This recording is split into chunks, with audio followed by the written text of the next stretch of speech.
سرکار دو جہاں کے علاوہ، ختم الانبیاء کے علاوہ، خاتم الانبیاء کے علاوہ تمام انبیاء سے بھی افضل علی،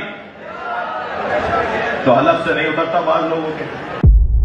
یہ افسوسناک بات جو پشاور میں ایک غالی رافضی نے کی جناب علی کے بارے میں کہ وہ سارے انبیاء سے افضل، جو امت کا اجماع اس کو توڑا انہوں نے اور غلو کیا۔ نبی علیہ السلام نے کیا فرمایا جناب علی سے؟ فرمایا تھا کہ علی ان فیک مثل عیسیٰ، تمہارے بیچ عیسیٰ علیہ السلام کی مثال ہے، تم عیسیٰ علیہ السلام جیسے ہو۔ اس لحاظ سے کہ عیسیٰ علیہ السلام سے دو پارٹیوں نے تعلق قائم کیا، ایک نے محبت والا، ایک نے بغض والا۔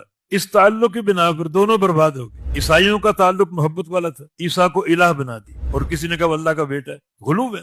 فرط محبت یہ قوم ہلاک ہو گئی، اور عیسیٰ علیہ السلام کے بارے میں ایک قوم برباد ہوئی بغض کی بنا پر۔ یہ یہودی تھے، اتنا بغض رکھا کہ ان کی والدہ مریم کو نعوذ باللہ ثم نعوذ باللہ زانیہ قرار دیا، اور ان کے بیٹے عیسیٰ کو ولد الزنا قرار دیا۔ اتنا بغض، یہ بھی برباد اور وہ بھی برباد۔ اور نبی علیہ السلام کی حدیث ہے لَتَتَّبِعُنَّ سَنَنَ مَنْ كَانَ قَبْلَكُمْ حَذْوَ النَّعْلِ بِالنَّعْلِ، کہ تم لوگ سابقہ قوموں کی ہو بہو پیروی کرو گے، جیسے ایک جوتا دوسرے جوتے کے مطابق ہوتا ہے، اس طرح تم ان جیسے ہو جاؤ گے۔ یہ مشابہت موجود ہے۔ جناب علی رضی اللہ عنہ ان کے بارے میں خود علی کا قول ہے یہلک فی رجلان، میرے بارے میں دو قسم کے لوگ ہلاک ہوں گے، برباد ہوں گے۔ ایک ہے محب مفرط اور دوسرا مبغض، ایک مجھ سے محبت کرنے والا، ایک مجھ سے بغض رکھنے والا۔ یہ دو طرح کے لوگ برباد ہوں گے۔ جو محب مفرط ہے یہ وہی غلوب ہے نا، جو یہ 2-4 دن قبل ہم نے سنا کہ علی جو ہیں وہ سارے انبیاء سے افضل ہے، یعنی محمد رسول اللہ صلی اللہ علیہ وسلم کے بعد سب سے افضل محمد صلی اللہ علیہ وسلم، پھر علی، پھر باقی انبیاء کے غلوب۔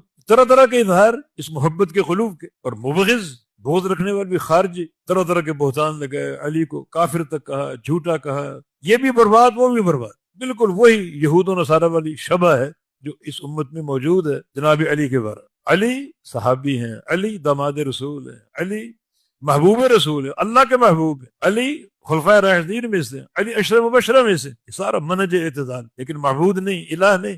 نہ ہم ان غالی روافض کی بات مانیں گے، نہ ان غالی خوارج کی بات مانیں۔ منہج اعتدال، وسطیت ہر لحاظ سے قابل تعریف ہے جو اللہ نے ہم کو عطا فرما دی، بحمد اللہ۔